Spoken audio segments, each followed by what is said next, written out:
Welcome to this final episode of Onwards and Upwards. Our first story tonight takes us to the iconic Mona Vale house. The building was badly damaged in the earthquake on February 22nd, but the team are determined to repair this beautiful building.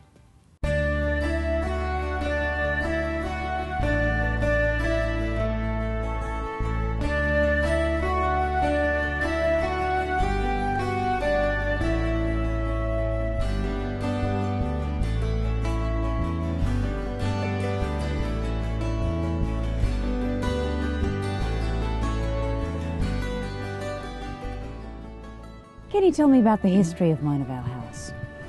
The history of Mona Vale itself.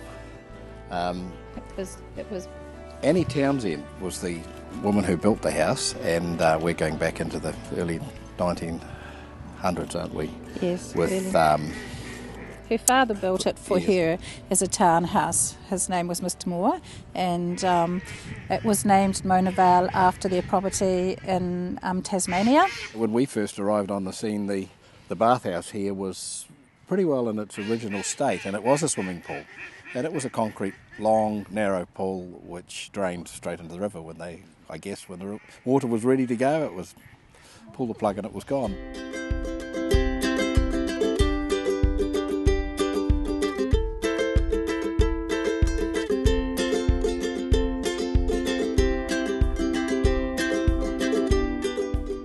Can you tell me about your connection with Mona Vale House?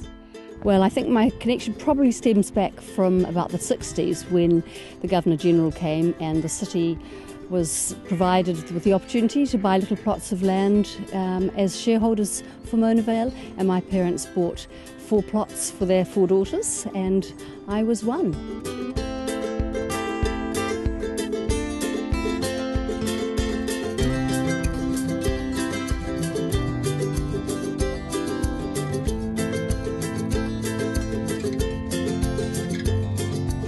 Can you tell me about the current state of the building? How is it at the moment? It's I'm not an engineer, but my observations are that the south end of the building is looking quite good. It's been renovated and a new kitchen was built about 8 or 9 years ago, and there's not too much damage that I have observed at that end, but on the north side, which is mostly brick and mostly 100 years plus old, yes, there's fractures in the walls and it's fractured, and the ceilings are cracked, and obviously there's structural damage inside that will need rectification. Nothing that can't be repaired, though. Great. It's in the green zone, isn't it? Yes, it Yes, is. it is in the green zone. It is. Yes. We'd love it to be started to be repaired as soon as possible, because I think it's important. It would be a really iconic building that can be saved and that can tell everybody throughout the world that Christchurch is rebuilding and it's back on its feet. It's important to clarify, is it a restoration or a rebuild that you're looking at? A restoration. Yeah. We believe that. We haven't had any direct contact with anyone in authority who is an engineer to say exactly what will happen, but it appears that at this point in time it's not at the top of the list for restoration. And looking at it behind us there, it can be restored, I'm sure.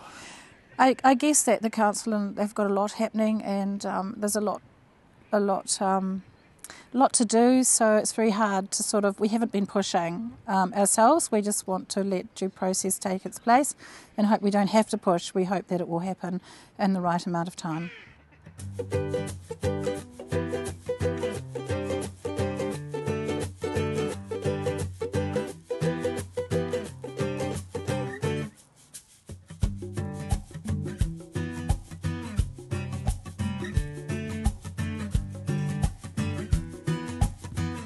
There's public access to the grounds, but the access for our commercial operation has been halted while the building's in the state it's in. But we're talking to the council about that, and we're very hopeful that we'll be able to still handle a nice number of those outside functions during the day and in the evenings with weddings and luncheons. I think the key point here is that the functions that we hold in the grounds are quite separate to the house, so there's no absolute risk of any further damage being done to the house or whatever, because the marquee functions are self-contained away from the house.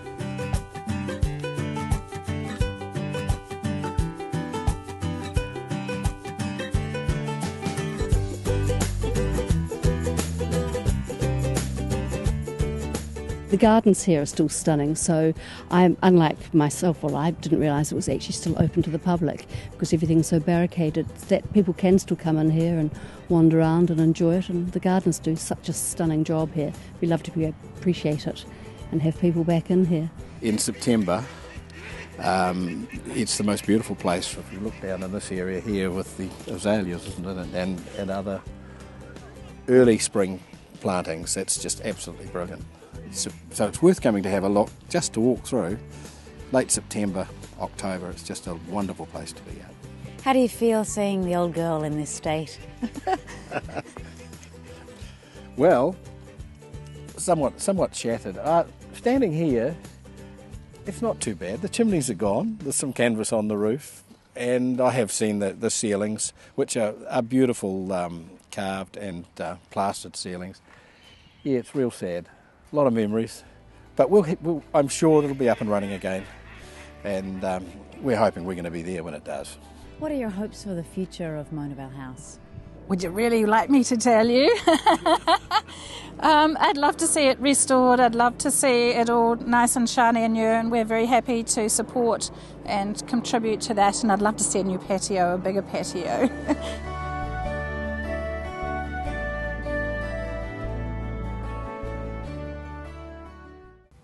After the break, we meet with Dr. Wendy Isbell, a GP who is also offering people alternative therapies to help them cope in times of stress and grief.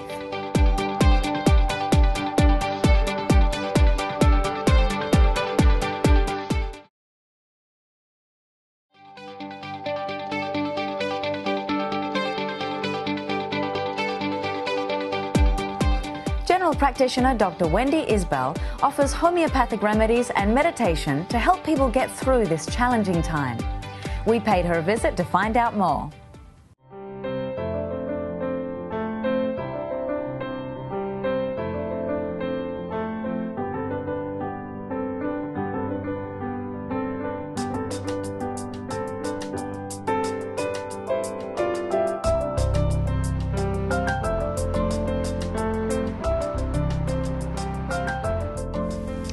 Can you tell me about the work that you're doing?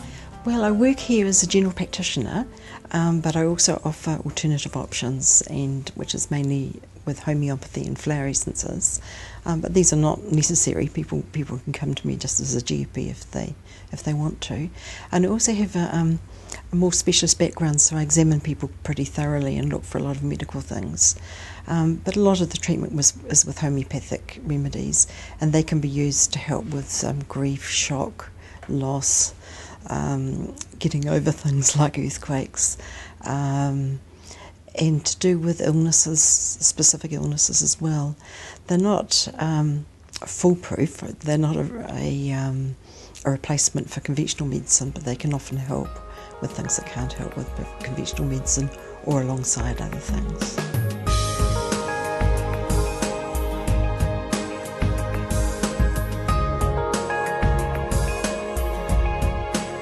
A lot of the work I've been doing since the earthquake has been with flower essences, because these work more on the emotional side, just to help calm the person.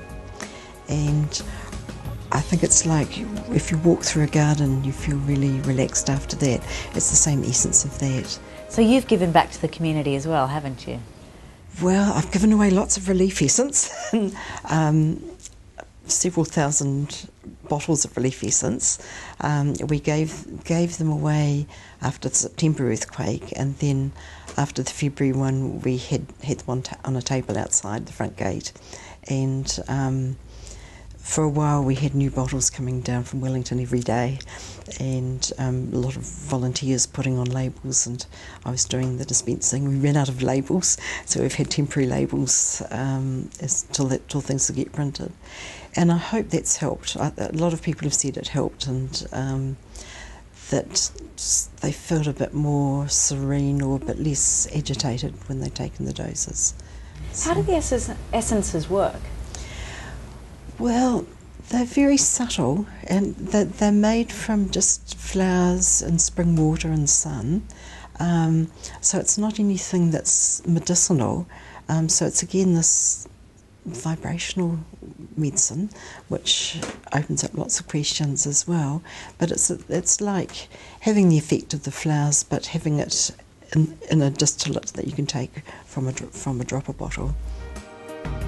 Wendy also runs meditation sessions. They're really a chance to just sort of settle down and sort of get in touch with your centre and just get another viewpoint from the panic that you're in when you're in the middle of all the rush and struggle of it. And the idea with it is to sort of connect to your inner self, your higher self, whatever it is you call it, and feel some sort of calmness. And then some of the meditations have feeling that calmness to look at other things, to look at when you're meeting friends or watching news on TV or other things, and just try to keep some of that calmness. Now, obviously we can't, but to the extent that we can, it's a help, and it's a help for others. And imagine a future situation where there is emotional energy around you.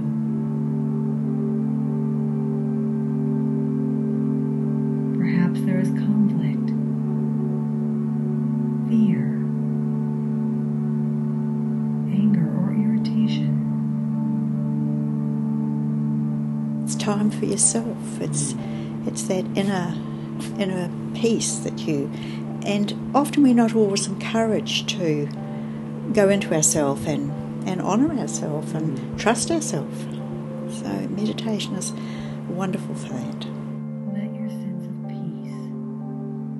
Wendy Rose is a lovely teacher. She's a very giving person, and it's lovely to be in the room with her too. It is.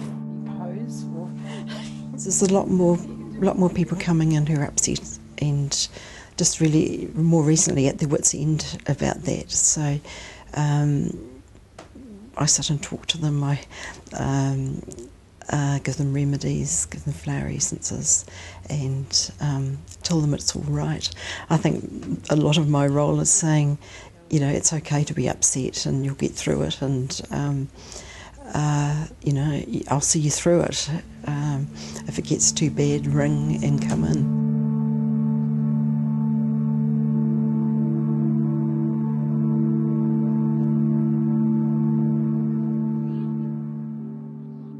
So when we're at home alone and we're feeling a little stressed, is there something that we can do to help us relax? Yes. A lot of meditation techniques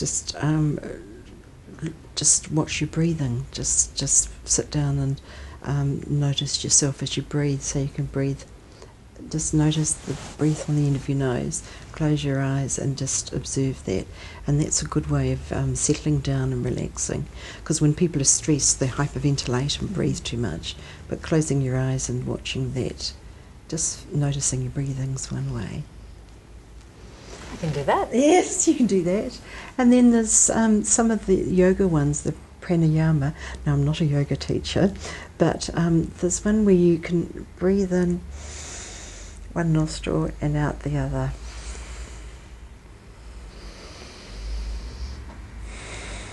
And 5 or 10 minutes of that does settle you down. Already? Yes, yes, yes. How do you think Christchurch is faring as a whole? It's hard to tell, really. There's so much that's happened, and people have been so wonderful about so many things. And I think it's worked, and people are coming through, but there's lots of loose ends that sort of trip people up. And especially even now, people coming and saying, well, I've been fine ever since then, but this is what I saw on the day and I haven't got over it yet. And how's Christchurch doing? I think we're doing marvellously. And absolutely marvellously, yes.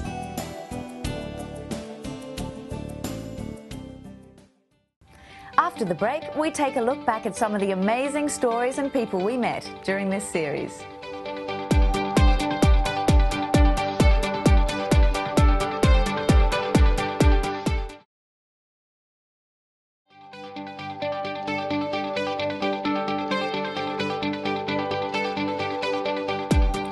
This is our final episode of Onwards and Upwards.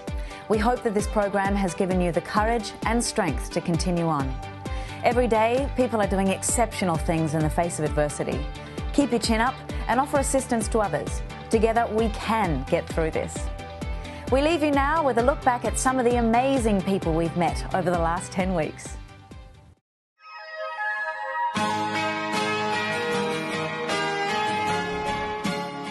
This church is 150 years old, and she's ridden through the quakes, and there's some damage, and of course we had to pick lots of things up. But she's weathered it very well. We didn't have a place to gather, so I suggested that we have a BYO pub. It was a real sharing of time, of talent, of just coming together. We're called Cracked for Christchurch, and we are a group of Christchurch residents who are collecting broken china from all over Christchurch from after all the earthquakes, and we are going to build a mosaic. I think people really are warming to the idea of not having to throw all this stuff out.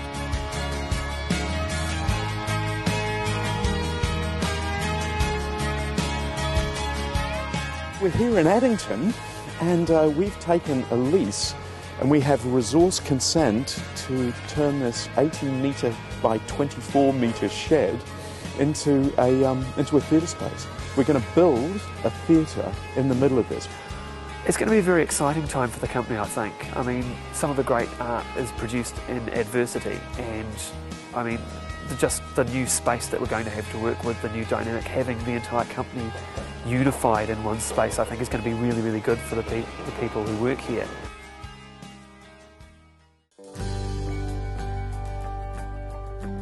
Once you get inside, you can see that there's a lot more that's actually still intact and okay than it looks from the outside. It's not as bad as from the outside it appears. At the moment, I'm having to say when people ask me, I can't guarantee what the outcome's going to be. I can't guarantee that it'll be rebuilt or that it won't have to be demolished, but we'd like to do some kind of a rebuild, I think. And I guess I'm motivated by a desire to be part of something that will rebuild in a way that serves the community. So that spirit, I think, keeping that spirit alive and building on it, that's what's motivating me at the moment. We are now literally open to the community in ways that we've always tried to be metaphorically. Yeah, open air church.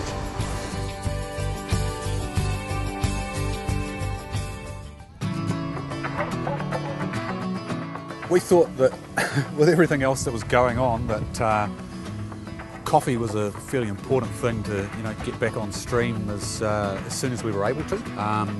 We had a situation where with the shop where we couldn't have the public go in there at all, but we could get away with having 1 or 2 staff inside. So what we did is ran a power cable out onto the street to run the espresso machine, and we've got a rainwater tank in the yard which has been collecting the water off the roof of the cafe next door, and we've been using that water for the coffee, so we don't have to use the chlorinated water supply, which doesn't do much for the flavour of the coffee.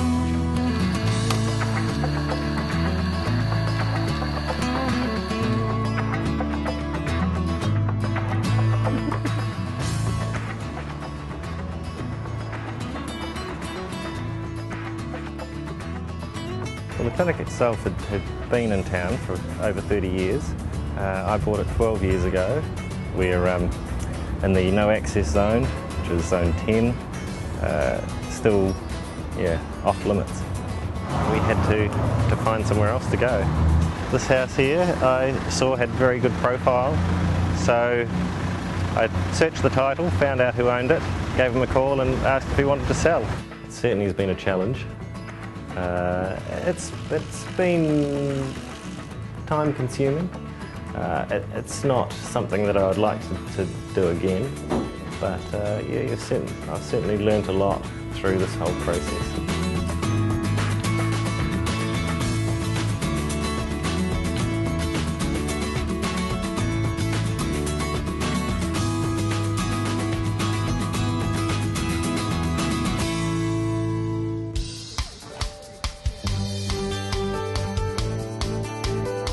We've been taking lead meals to the people. Like what we're doing today, we've been doing 3 times a week.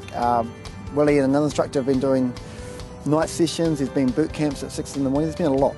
I'm not sure of the numbers, but there's been a lot of classes out there, and that's for members and non-members. So it's a good stress relief, and it's a way to unwind and sort of get out and do something for yourself.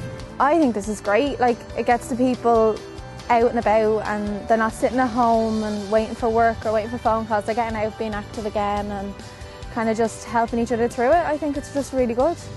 I think a lot of people like to have the routine and like to be motivated, and they struggle to do their own training. So it's been great for people to just get back into a little bit of normality and just feel a bit better. I mean, exercise makes you feel great, so yeah.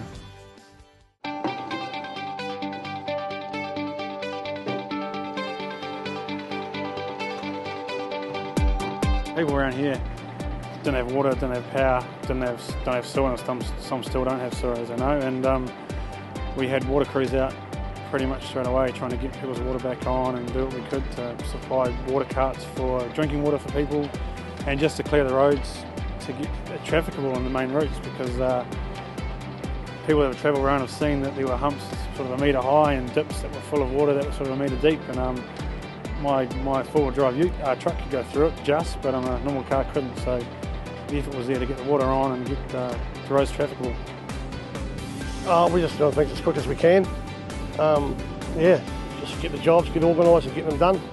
Long hours, 7 days a week, and that's about the most we can do. A couple of my crews, one of them stayed till about 8 o'clock that night cleaning up, just to make safe and clean people's driveways so they can get out. One of the younger crews stayed till about 11 o'clock that night, just on that Monday night, just to make sure the people around where they were working could get out and everyone was safe, and put some metal and some hose. Just had to get everyone together and get our heads down and try and move on and get into it.